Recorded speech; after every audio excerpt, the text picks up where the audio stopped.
आज की जो कहानी मैं आपको सुनाने जा रही हूँ उसे सुनकर शायद आप सोचने पर मजबूर हो जाएंगे कि क्या ऐसा भी हो सकता है, लेकिन ऐसा ही हुआ है। तो एक कोर्ट होता है जिसके अंदर बैठे होते हैं एक महिला और उसका बेटा, साथ ही उसका बाप है। बेटा कटघरे में खड़ा हुआ है। महिला और जो बाप था वह सामने बैठे हुए हैं। और इसके बाद में जो माँ होती है, जो बाप होता है, वह कहते हैं कि जो हमारा बेटा है इसे आजीवन कारावास की नहीं बल्कि फांसी की सज़ा होनी चाहिए। तो ऐसा क्या हुआ था कि कोर्ट ने जब इसको आजीवन कारावास की सज़ा सुनाई तो घर वाले फांसी की मांग क्यों कर रहे थे। और जब समाज, सोशल मीडिया, प्रिंट के थ्रू यह बातें पहुंची तो इस 21 साल के लड़के के लिए हर कोई यही क्यों बोल रहा था कि आखिरकार इस बेटे को तो आजीवन कारावास की सज़ा हुई है, यह ना होकर इसे फांसी की सज़ा होनी चाहिए थी। तो पूरी कहानी सिलसिलेवार तरीके से आप लोगों के सामने रखूँगी। बस आप लोग इस वीडियो में अंत तक बने रहिएगा। नमस्कार, प्रणाम, स्वागत है आप सबका कलयुग के क्राइम हिंदी के आज के इस नए एपिसोड में। दोस्तों, वीडियो को शुरू तो करने ही वाली हूँ, लेकिन आप लोगों से एक रिक्वेस्ट है कि आप लोग वीडियो को लाइक बहुत कम करते हैं, तो अपना लाइक और कमेंट्स ज़रूर करा करें जिससे हमें मोटिवेशन मिल सके और हम लोग आप लोग के सामने ऐसे ही बेहतरीन क्राइम स्टोरीज लगातार लेके आते रहें। तो आप लोग लाइक करिए, कमेंट करना बिल्कुल ना भूलें। दरअसल आज की कहानी की बात करें तो असल में इस कहानी की शुरुआत होती है बांग्लादेश से और 10 अगस्त साल 2022 यह वह दिन था कि बांग्लादेश की एक अदालत के अंदर एक फ़ैसला सुनाया जा रहा है। इसमें कटघरे के अंदर एक 21 साल का नौजवान लड़का सलीम खड़ा हुआ है। अदालत की तरफ से फ़ैसला सुनाया जाता है। जज साहब जो होते हैं वह फ़ैसला सुनाते हैं, कहते हैं कि सारे सबूतों और गवाहों को मद्देनज़र रखते हुए यह जो 21 साल का सलीम कटघरे के अंदर खड़ा हुआ है, इसको उम्र कैद की सज़ा सुनाई जाती है। और उसके बाद में जज साहब कहते हैं कि इसके ऊपर 2 लाख रुपए का जुर्माना भी लगाया जाता है। अगर यह 2 लाख रुपए जुर्माना नहीं देता है तो 10 साल अतिरिक्त सज़ा इसको और भी ज़्यादा भुगतनी पड़ेगी। अब जैसे ही यह बात सलीम के माता पिता अशरफ और उसकी माँ नसरीन सुनते हैं तो अशरफ कहते हैं कि दरअसल मेरे बेटे सलीम को जो सज़ा हुई है यह बहुत ज़्यादा कम है, बल्कि मैं कोर्ट से और जज साहब से आग्रह करता हूँ कि इसको फांसी की सज़ा होनी चाहिए। और दोस्तों, जब यह खबर सोशल मीडिया, प्रिंट मीडिया के माध्यम से लोगों तक पहुँची तो हर कोई हैरान था, परेशान था और हर कोई यही कह रहा था कि सलीम की जो सज़ा हुई है यह सज़ा कम है, बल्कि इसको और भी ज़्यादा सज़ा होनी चाहिए थी और इसको फांसी की सज़ा होनी चाहिए थी। तो ऐसा क्या जुर्म था सलीम का जो आखिर इसको सज़ा, इस तरीके की सज़ा की मांग लोग लेकर आ रहे थे। यही सब कुछ जानने के लिए हमें इस घटना में थोड़ा सा पीछे चलना पड़ेगा। दरअसल 2 मार्च साल 2021 का वह दिन था कि बांग्लादेश के जिस गांव की मैं बात कर रही हूँ, उसी गांव के अंदर अचानक से सुबह सुबह कोहराम मचने लगता है। दरअसल अशरफ जो सलीम के पिता हैं, जिनकी उम्र 40 साल है, और उसकी माँ नसरीन है जिसकी उम्र 35 साल है। अशरफ अपने फैमिली के साथ में इसी गांव में रहा करते थे। इनकी फैमिली में खुद अशरफ, पत्नी नसरीन थी, 21 साल का बेटा सलीम था और अशरफ की माँ गुलिस्ता बानो, जो गुलिस्ता बानो थी उसकी उम्र तकरीबन 75 साल के आसपास थी और उसी के साथ यह जो पूरा परिवार था रहा करता था। लेकिन 2 मार्च साल 2021 को अचानक से जब अशरफ और नसरीन किसी शादी समारोह में गए हुए थे, जब वह रात को लौट के आते हैं तकरीबन सुबह सुबह 3 से 4 बजे के आसपास, अपनी गाड़ी पार्क करते हैं और उसके बाद में जैसे ही घर के अंदर घुसते हैं तो देखते हैं क्या कि जो गुलिस्ता बानो है, उस गुलिस्ता बानो की किसी ने बहुत ही बेदर्दी के साथ में हत्या कर दी है। बेटे सलीम को आवाज़ दिया जाता है तो सलीम जब पहुंचता है, सलीम से पूछा जाता है कि तुम्हारी दादी की हत्या किसने कर दी, क्या तुम्हें इस बारे में बिल्कुल भी खबर नहीं? तो सलीम बताता है कि मैं तो बेखबर सो रहा था और मुझे नहीं पता कि दादी की किसने हत्या कर दी। क्या हुआ क्या नहीं मुझे कुछ भी नहीं मालूम। अब दोस्तों, उसके बाद में यह जो खबर थी पूरे गांव के अंदर, जो टाउन था उस टाउन के अंदर फैल जाती है। देखते ही देखते अशरफ की माँ की किसी ने बेरहमी से हत्या कर दी है, इस तरीके की खबर फैलने लगती है। उसके बाद में सारे ही गांव वाले अशरफ के घर की तरफ आने लगते हैं।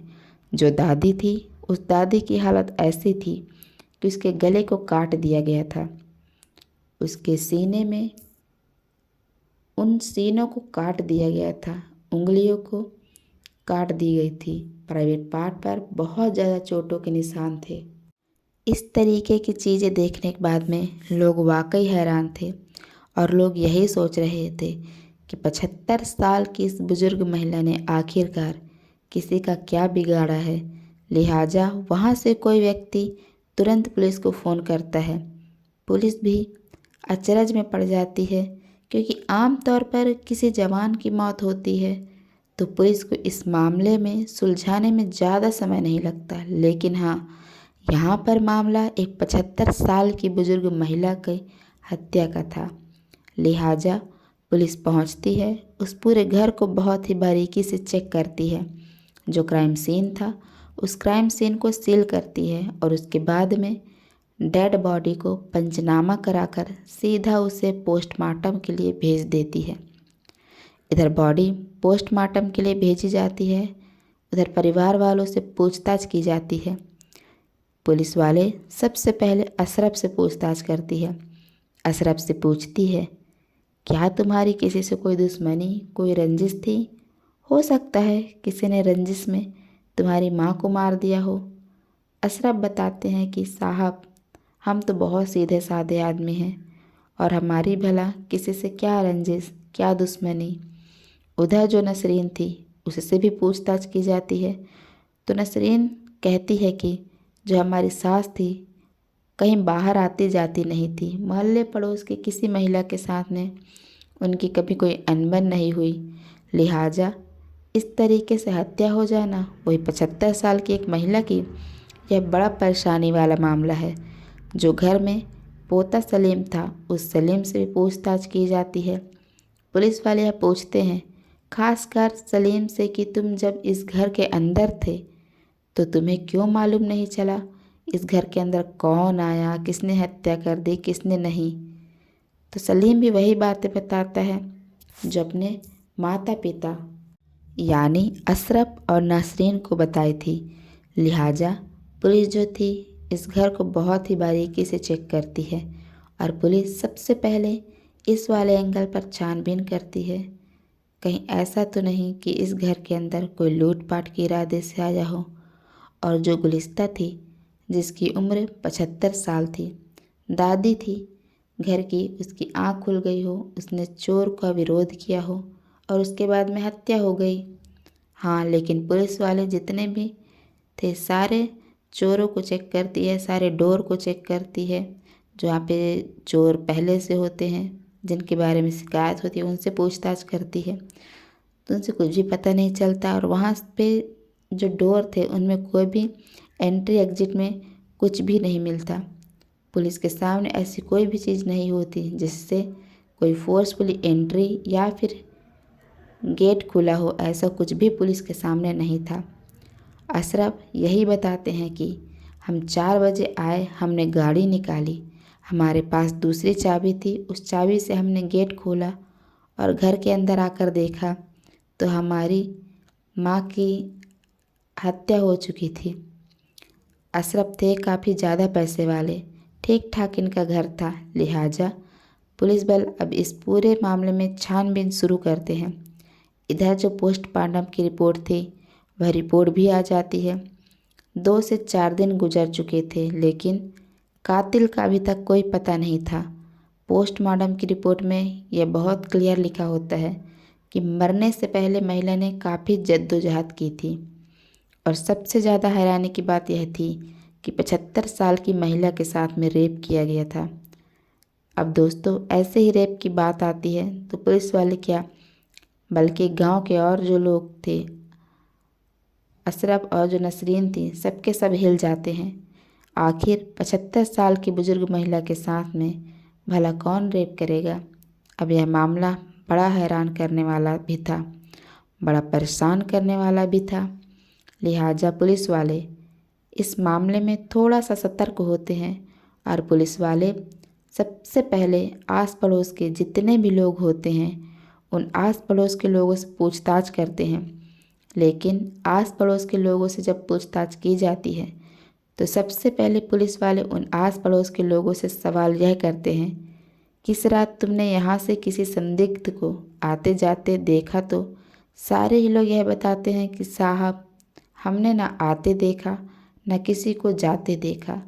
अब पुलिस वाले तो उनके बयान लिख चुके थे, लेकिन पुलिस वाले के सामने मुश्किल यह थी कि ना कोई पड़ोसी किसी बात को बता रहा है, ना घर वाले किसी बात को बता रहे हैं, ना घर के अंदर कोई सीसीटीवी कैमरा है। लेकिन इसी दौरान उसी चौराहे पर, जिस चौराहे पर इस अशरफ का घर था, वहाँ पर एक किराना स्टोर था। उस किराना स्टोर में एक सीसीटीवी कैमरा लगा हुआ था। पुलिस जब उस किराना स्टोर पर पहुँचती है तो पता यह चलता है कि अशरफ के घर का जो गेट है वह पूरा गेट सीसीटीवी कैमरा में कवर हो रहा है। लिहाजा अब पुलिस वालों को समझने में देर नहीं लगती है। ये जो केस है हम बहुत ही जल्द खुल सकता है, क्योंकि हम लोग उस दिन के सीसीटीवी फुटेज देखेंगे और सीसीटीवी फुटेज में कोई व्यक्ति आता जाता दिखेगा, उसे गिरफ्तार कर लेंगे, उससे पूछताछ करेंगे, वह अपना जुर्म कबूल कर लेगा। मामला पानी की तरह साफ था। लेकिन दोस्तों, पुलिस वालों को सबसे ज़्यादा हैरानी जब होती है कि जब वो सीसीटीवी फुटेज में कोई भी ऐसा संदिग्ध रात के समय उस घर के आसपास भी नहीं भटकते हुए दिखाई पड़ता है। मामला बड़ा गंभीर था। लिहाजा पुलिस वाले अब इस पूरे मामले में थोड़ा सा सतर्क होते हैं और पुलिस वाले सोचते हैं कि क्यों न इस घर का जो पोता सलीम है, जो उस रात घर के अंदर ही था, एक बार इससे सख्ती से पूछताछ करनी चाहिए। लिहाजा जो पुलिस वाले होते हैं फिर से इस अशरफ के घर पहुंचते हैं और वहां से सलीम से पूछताछ शुरू करते हैं। तो सलीम शुरुआत में तो पुलिस को इधर उधर की बातें बताता है, लेकिन जितने भी गोल मोल जवाब वो पुलिस को दे रहा था, पुलिस समझ रही थी कि सलीम का इसमें कुछ ना कुछ हाथ जरूर है। लिहाजा पुलिस अब सलीम को उठाती है। उठाने के बाद में सीधा इसे पुलिस थाने लेकर पहुंचती है। पुलिस थाने पहुंचने के बाद सलीम को फ्रंट सीट पर बैठाया जाता है और फ्रंट सीट पर बैठाने के बाद में पुलिस वाले जब इसकी मेहमान नवाजी करते हैं तो जो सलीम था ये पुलिस के सामने टूट जाता है। और दोस्तों, टूटने के बाद में यह जो कहानी सुनाता है, यकीनन दोस्तों आप लोग जब इस कहानी को सुनेंगे तो आप लोग अपने कानों पर हाथ रखेंगे और आप सोचेंगे कि आखिर कोई इंसान इतना ज़्यादा कैसे गिर सकता है। दरअसल सलीम बताता है कि वह अपनी दादी के साथ में पिछले 4 सालों से अवैध रिश्तों में है। आपत्तिजनक रिश्तों में सलीम बताता है कि जब भी कभी उसके माता पिता घर पर नहीं होते हैं, वह अपनी दादी के साथ में शारीरिक संबंध बनाया करता था। बात यहाँ से शुरू होती है कि एक रोज़ सलीम के सर में बहुत तेज़ जोरों का दर्द हो रहा था और उस समय सलीम के घर में ना उसके पिता अशरफ होते हैं, ना नसरीन होती है। माँ घर पर नहीं होती है, पिता भी घर पर नहीं होते हैं, बस दादी घर पे होती है। तो सलीम अपनी दादी से कहता है कि उसकी सिर की मालिश कर दो दादी। जब सलीम के सिर की मालिश कर रही होती है तो उसी समय दादी को सलीम झांसे में ले लेता है। दादी भी शायद वर्षों से इन सारी चीज़ों को तरस रही थी, इसलिए वह भी इन सारी चीज़ों के लिए हामी भर देती है। और उसके बाद में सलीम जो था उसी रात अपनी दादी के साथ में एक बार नहीं, दो बार नहीं, बल्कि 3 बार शारीरिक संबंध बनाता है। जब एक 21 साल का लड़का 75 साल की महिला के साथ में शारीरिक संबंध बनाए तो आप समझ सकते हैं कि 75 साल की महिला को किस तरीके का प्लेजर मिल रहा होगा।